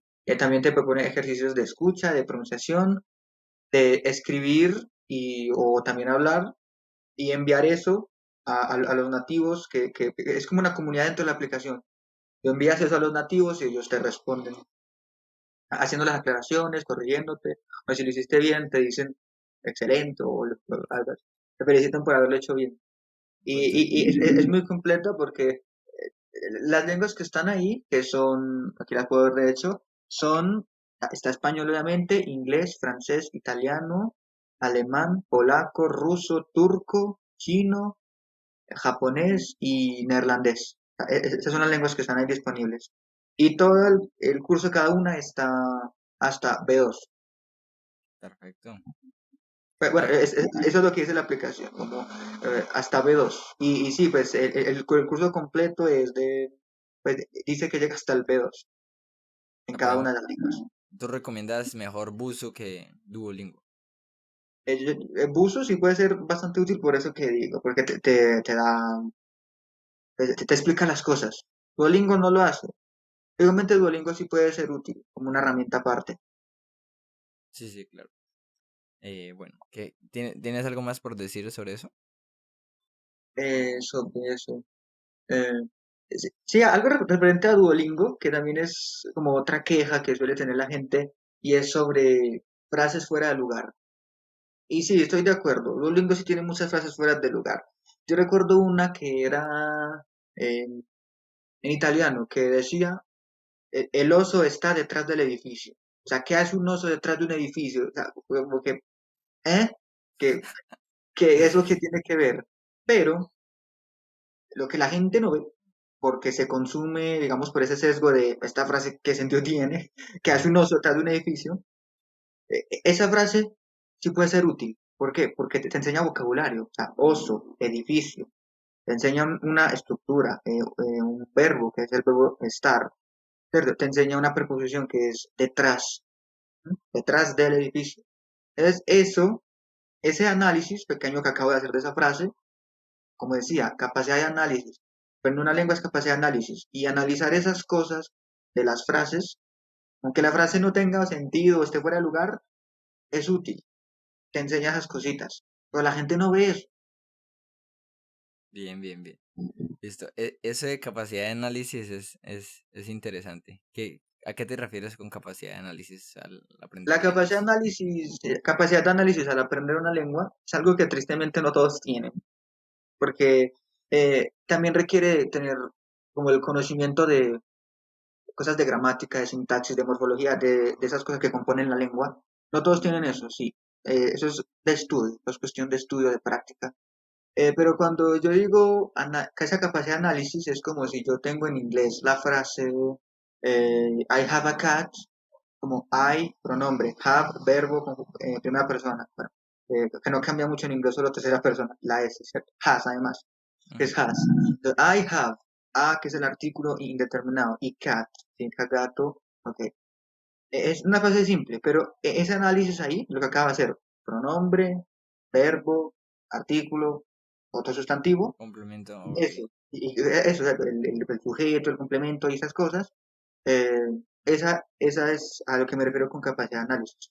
Obviamente con frases más elaboradas y con otras estructuras, requiere saber más cosas, de adverbios, de complemento directo, indirecto, eh, y esas cosas que es útil también saberlo cuando aprendemos una lengua. Esos conceptos de gramática, de sintaxis, nos pueden ayudar también a aprender las lenguas. Pero es algo que tristemente no todos tienen. O sea, yo cuando hago mis videos, por ejemplo, cuando hablo de casos gramaticales, o yo como que menciono el complemento indirecto, el complemento del lugar, tal cosa. Entonces, eh, por eso es que cambiamos la flexión de las palabras a la desinencia. Uno de los comentarios más comunes es que es un caso gramatical. Yo explico, un caso gramatical es cuando una palabra cambia su desinencia, es decir, morfológicamente la palabra tiene otra terminación dependiendo de su función sintáctica en una oración, una frase. O sea, con esa definición como que no queda claro, ¿cierto? ¿Qué es un caso gramatical? Es como que expliquémoslo con ejemplos. ¿Qué es el nominativo? ¿Qué es el acusativo? Dativo, ablativo, etcétera.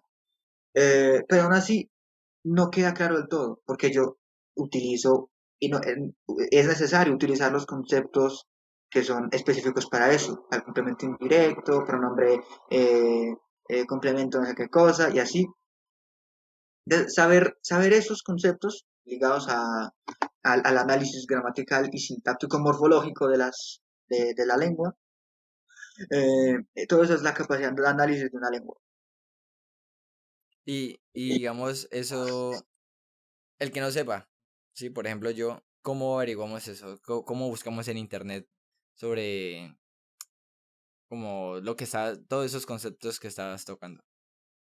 Uno puede hacer una búsqueda simple, digamos, ¿qué es un complemento directo? Ya en internet, Google, ¿qué es un complemento directo? Ejemplos en español, o el idioma que sea. Y ya uno empieza a ver como, el objeto directo es el objeto que como tal recibe la acción del verbo, ¿no? O sea, si en español yo digo, yo veo, vamos, un gato, mi gato está aquí al lado, por eso lo digo, yo veo un gato, yo veo sujeto, nominativo, y un gato es el objeto que recibe esa acción de ver. Entonces, acusativo, el gato es acusativo en esa frase.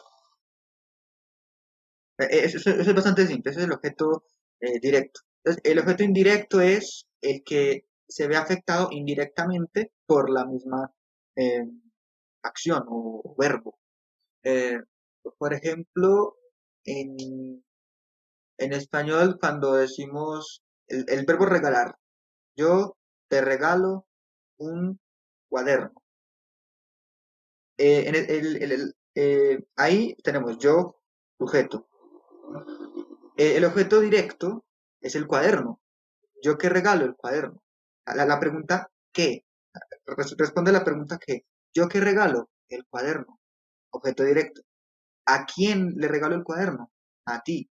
Objeto indirecto. Eso también es un ejemplo bastante sencillo de eso. Sí, sí, Pero sí. hay lenguas donde eso es más complicado. Ok, Como es el caso del polaco, porque eh, cada una de esas partes tiene diferentes desinencias. La flexión de las palabras cambia. es como, bueno, es todo este rollo de la gramática y el tema de que voz Sí, pasiva, voz activa, que el sí, verbo transitivo, verbos sí, intransitivos. transitivo, intransitivo, tiene que ver con todo eso, sí. Y es interesante y es, si uno se aprende todo eso es como saber las reglas del juego, ¿sí?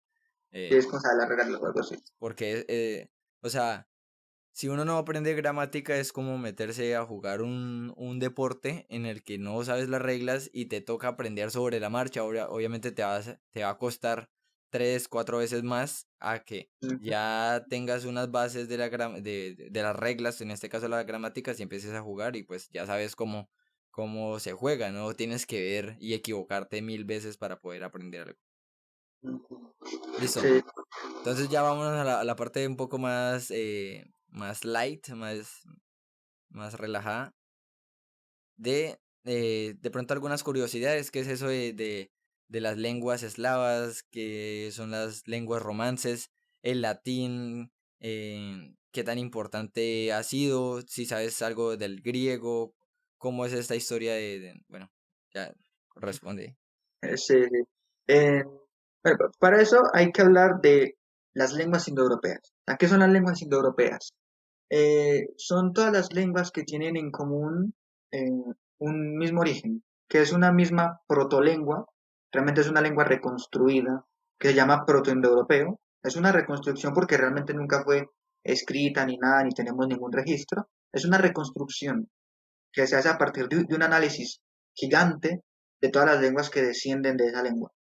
Es una lengua que se hablaba más o menos en lo que hoy es Ucrania y esa región de los Balcanes, de esa parte de Europa. Y la gente que hablaba esas lenguas, perdón, que hablaba esa lengua, se expandió pues por toda Europa, también por Asia hasta llegar a la India, por eso se llaman indoeuropeas, desde Europa hasta la India. Y con el tiempo, en cada región, en cada lugar, empezó a surgir una lengua distinta, claramente. Entre más alejado, más distinto. eh, y así empezaron a surgir las lenguas indoeuropeas, todas las lenguas que derivan de esa lengua indoeuropea común. Eh, Muchas de esas lenguas actualmente no existen, se extinguieron hace miles de años. Y las otras que aún existen, eh, como el español, el inglés, etcétera. Em, y por ejemplo, cada una de las lenguas se divide en subfamilias, en ramas, como se suele decir. Está por un lado la rama itálica. De la rama itálica sale el latín. El latín es una lengua itálica que tiene sus orígenes en la región de Roma. Ya conocemos esa historia de Rómulo y Remo y la fundación de Roma. El latín es contemporáneo a esa época, claramente. Em, o sea, el latín proviene de la rama itálica, de las lenguas indoeuropeas. Ya sabemos que los romanos hablaban latín, el imperio romano que se expande, eh, se empieza a hablar latín en todo ese territorio, que es la península ibérica, o pues Galia, que era como los romanos llamaban a Francia, y ahí fue cuando se empezó a,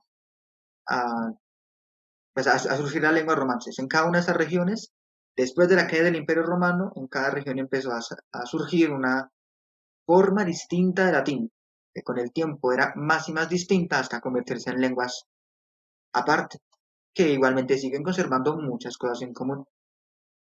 Obviamente eso es un proceso lento, lento, pausado, o sea, eso no es de un día para otro. Eso no es que yo, digamos, el latín se desprendió y automáticamente surgió el español. No, eso no es así, eso es un proceso de siglos realmente. Es bastante lento para nuestra percepción como humanos, un proceso lentísimo. Como la evolución. Sí, realmente es un proceso lentísimo.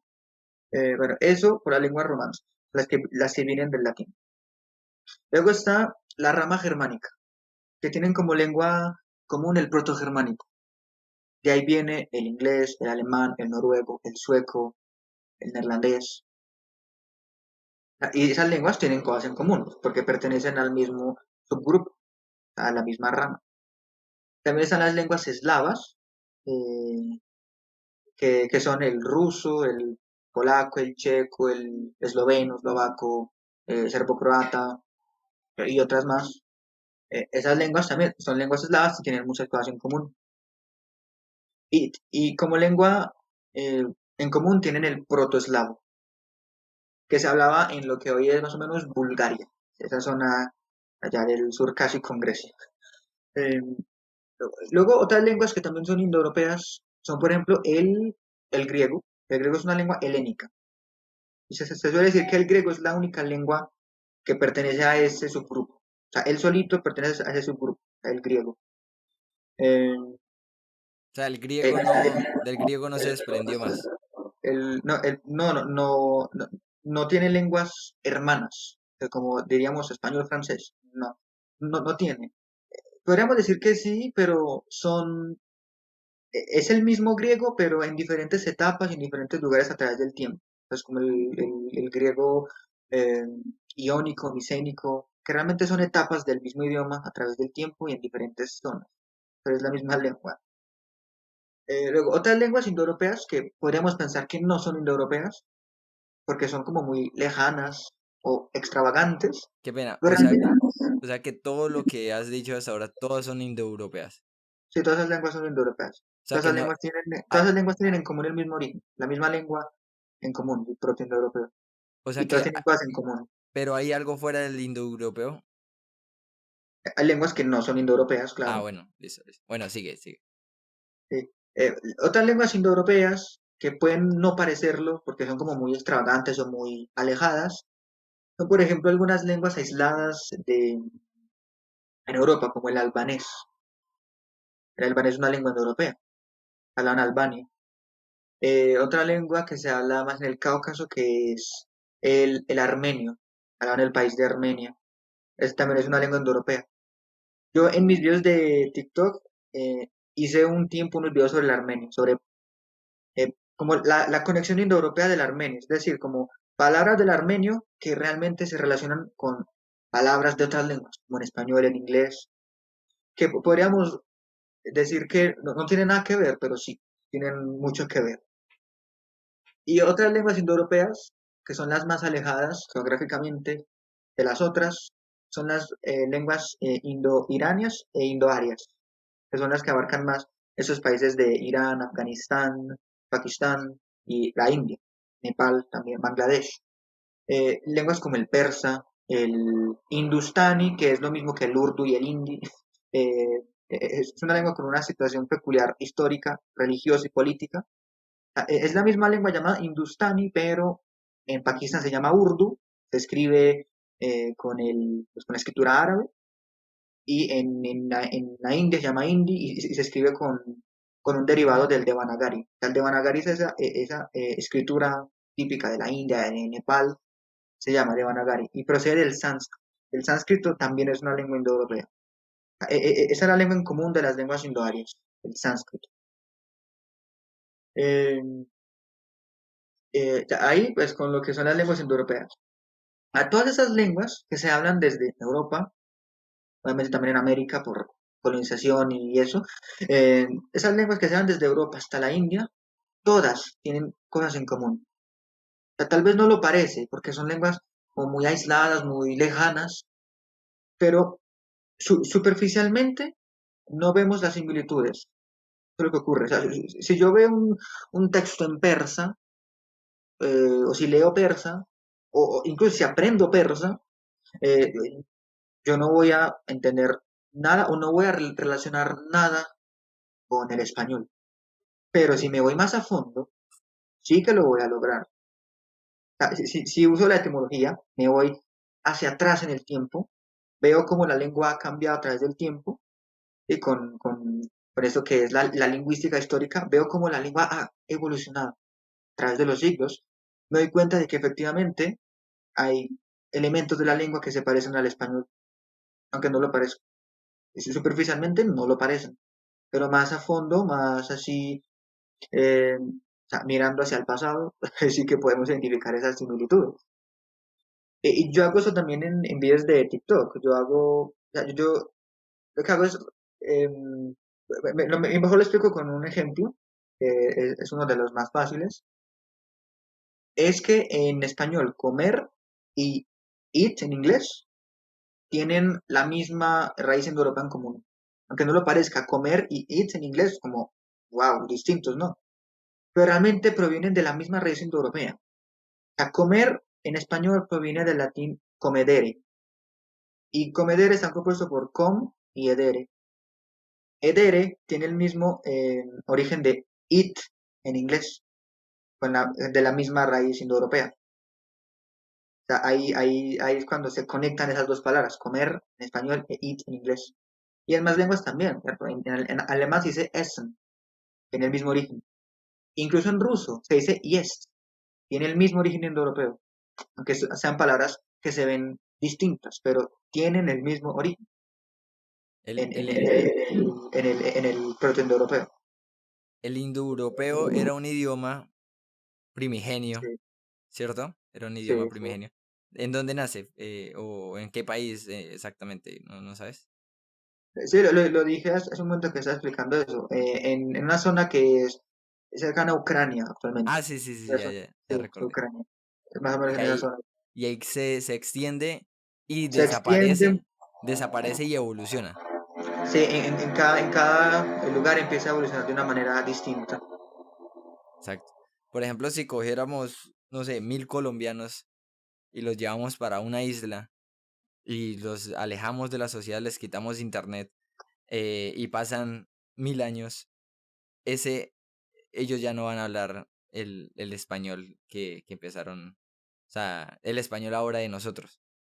Eso lo vi en un video. O sea, ¿por qué? Porque ellos van a empezar a transformar su idioma, a tener sus jergas y pues no va a ser tan como tan distinto, pero sí cuando vayamos a otra vez a encontrarnos con ellos van a tener un español muy distinto al que tuvieron cuando los dejamos allá.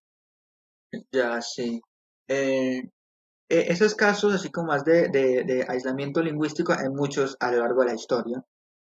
Eh, pero en ese caso, digamos, si yo me llevo un pueblo, o sea, una población, a un lugar así apartado de todo, ¿qué tanto podría cambiar esa lengua? Y si les quitamos todo tipo de comunicación posible con otras sociedades, eh, sí podría cambiar bastante.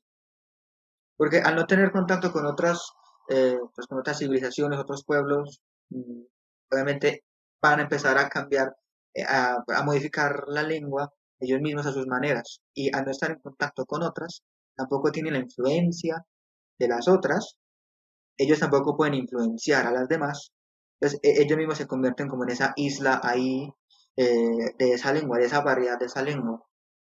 Eh, ¿qué tanto podría cambiar? Bueno, no podemos realmente predecir el futuro. Podemos observar comportamientos similares con lenguas que han tenido procesos así.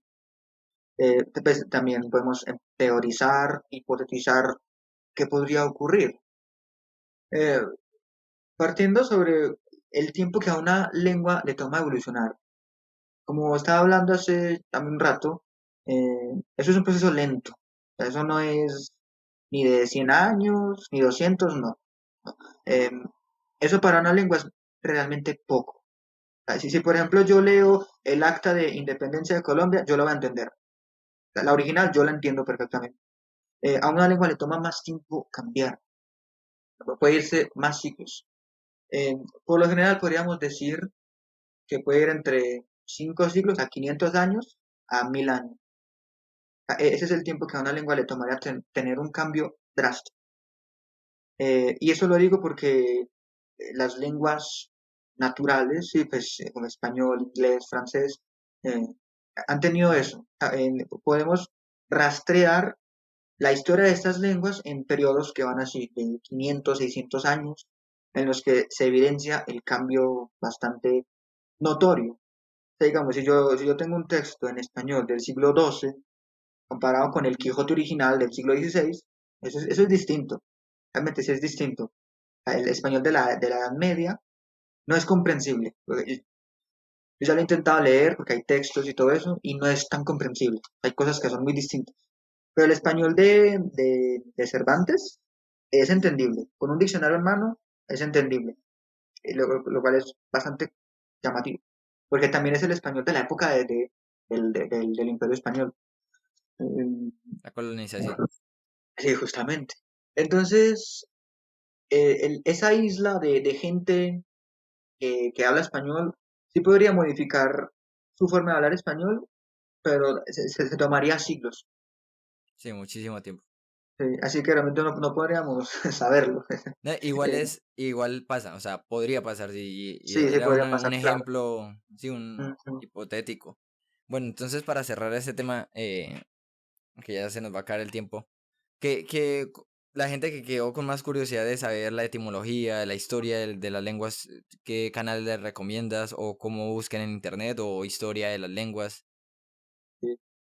Uno puede poner sobre la historia de las lenguas, sí, sobre sus orígenes hasta la época actual.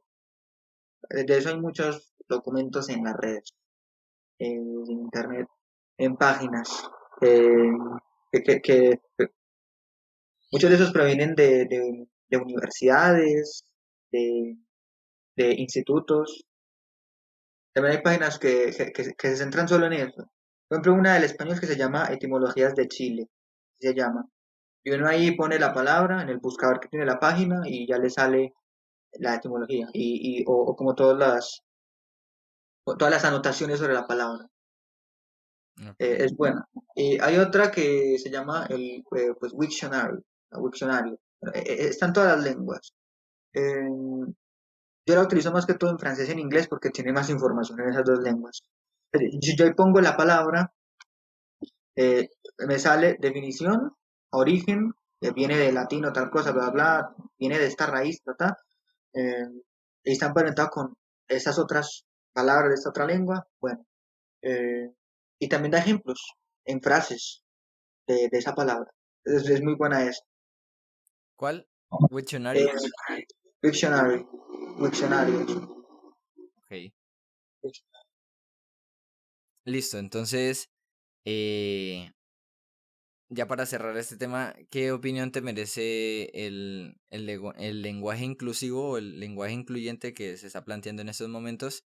Y si de pronto hay algo parecido o por qué en otras lenguas no pasa, o sea, de pronto con el inglés, que tienen un solo artículo, o y qué tan importante es esta problemática que se está presentando con el lenguaje inclusivo.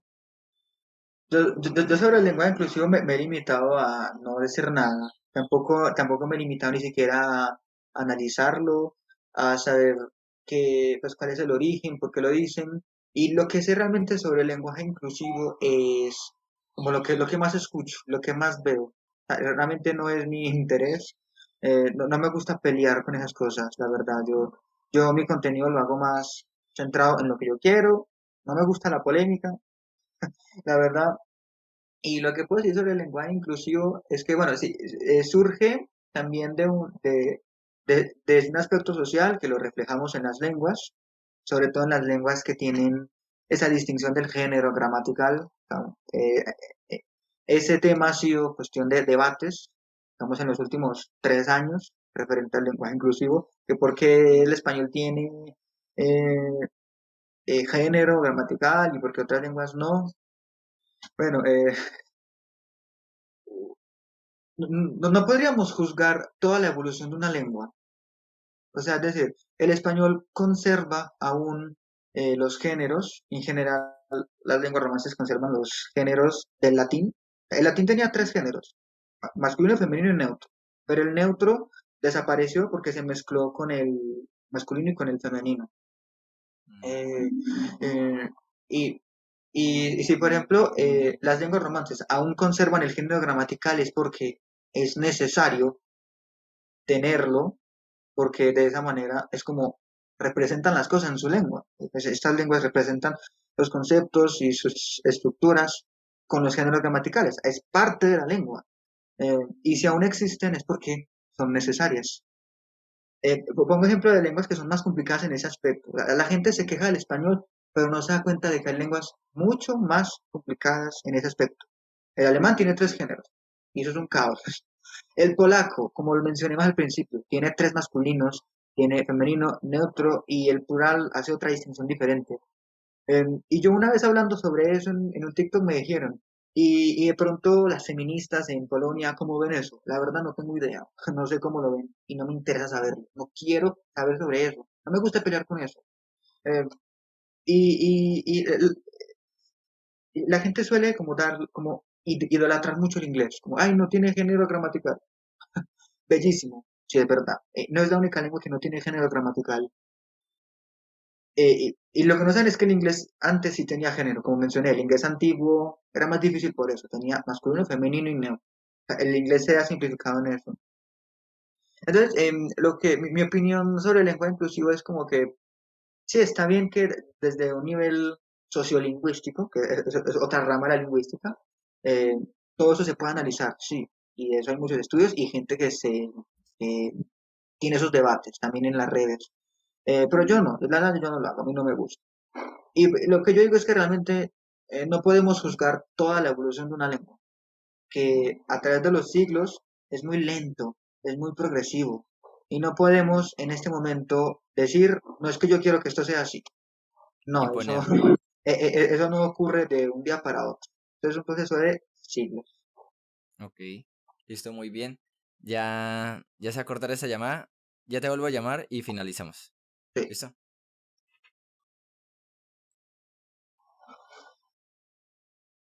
Listo, ahora sí ya estamos en la parte final del podcast, ya los vamos a dejar descansar. Eh, ¿qué sabes de la importancia o ¿cómo se llama esto?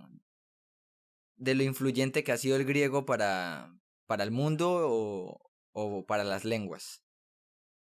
Sí, el griego, ya había mencionado hace un momento con lo de las lenguas indoeuropeas. O sea, el griego es una lengua indoeuropea, precisamente es una lengua helénica y es una lengua bastante antigua, porque la podemos rastrear hasta casi el año 3000 antes de Cristo, bueno, un poco menos, 2600 antes de Cristo, con una de las formas más antiguas que tenemos del griego que se llama el griego micénico. Eh, y bueno, otro aspecto sobre el griego muy destacable es que el griego, podríamos considerarlo, es la cuna de muchas de las lenguas indoeuropeas, o sea, de las otras lenguas indoeuropeas, como el latín, el español, el inglés, todas las demás. ¿Por qué? Como sabemos, el griego, o en general, los griegos, o sea, la civilización de los griegos antiguos, como matemáticos, filósofos y toda esa gente importante, eh, fueron muy relevantes. Ellos fueron los que teorizaron todo, todo lo que rige actualmente en nuestro mundo occidental, ¿sí? A nivel político, social, económico. Ellos fundaron todo eso, ellos también lo pusieron en marcha y obviamente crearon los conceptos a partir de raíces indoeuropeas, que son palabras en griego, y que actualmente a día de hoy seguimos utilizando. O sea, el griego es una lengua demasiado importante para muchas de las lenguas eh, indoeuropeas o cercanas, de Europa, un poco de Asia también, Medio Oriente. Eh, por ejemplo, cuando hablamos de etimologías, hablamos también de raíces grecolatinas, de griego y latinas, porque realmente es una mezcla de las dos, de palabras latinas y griegas. Entonces, son palabras que surgieron más como tiempo después de la Edad Media hacia acá. Palabras así que han surgido uniendo varias de estas raíces. Es como, por ejemplo, televisor, proviene de una raíz griega que es tele, lejos, y visor del latín ver, es ver de lejos, televisor es eso.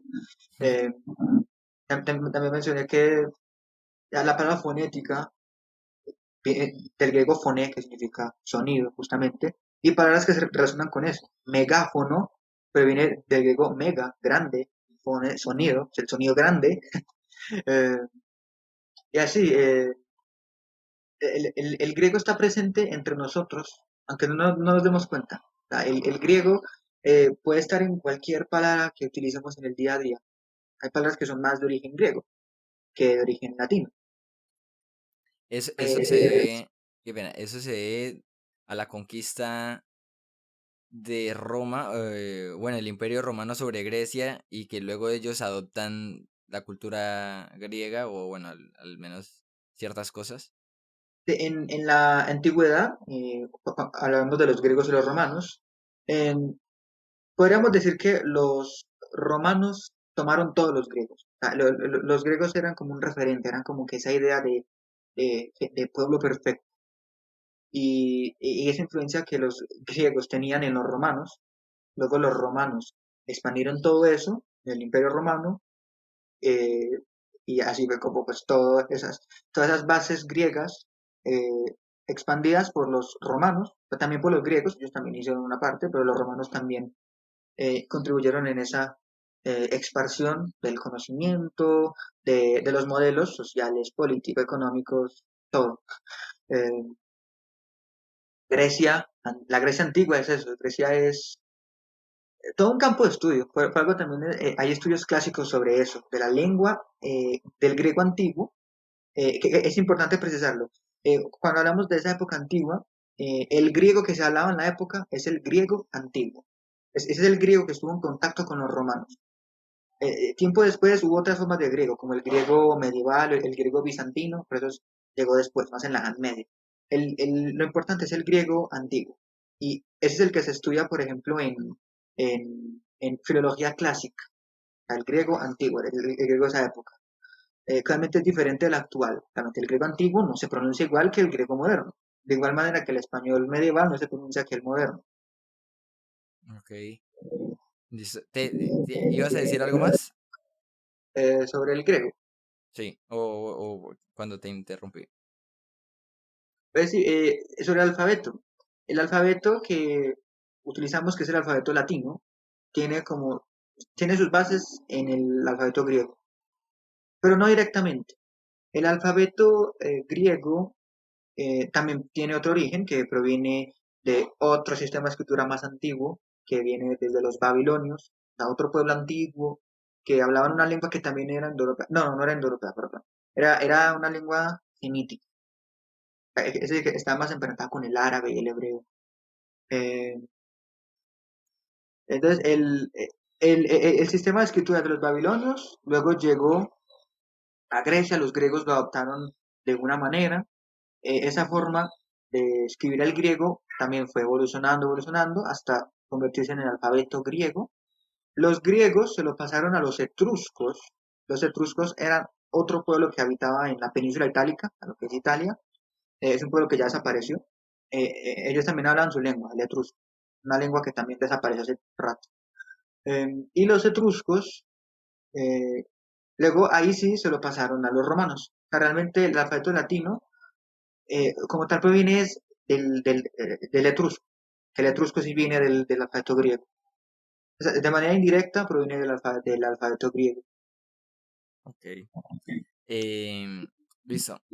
Ya para finalizar, hay un tema que he visto mucho por ahí y ya yo hace poquito es el último video que he hecho, que es la gente, por ejemplo, que está aprendiendo inglés o cualquier idioma dice, ¿por qué es tan fácil, por qué me es tan fácil entender inglés, leer inglés? Sí, porque la gente dice, es que yo entiendo inglés, pero no sé hablarlo.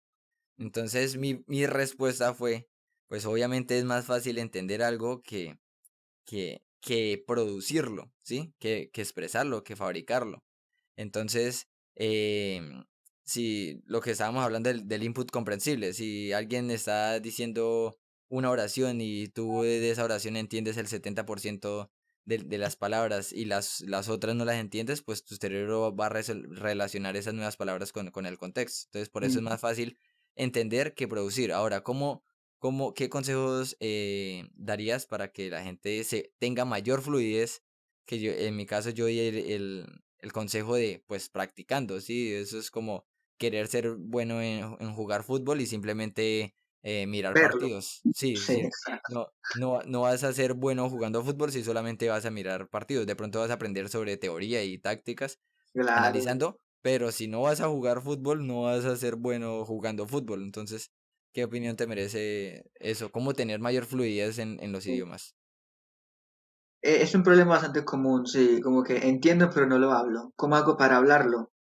Eh, la respuesta es muy sencilla, hable. Hable.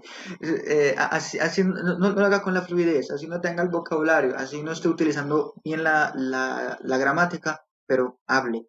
Eh, un ejemplo que, que he visto por ahí de un italiano que también enseña lenguas en las redes, él dice que, ¿cómo aprendes bailando?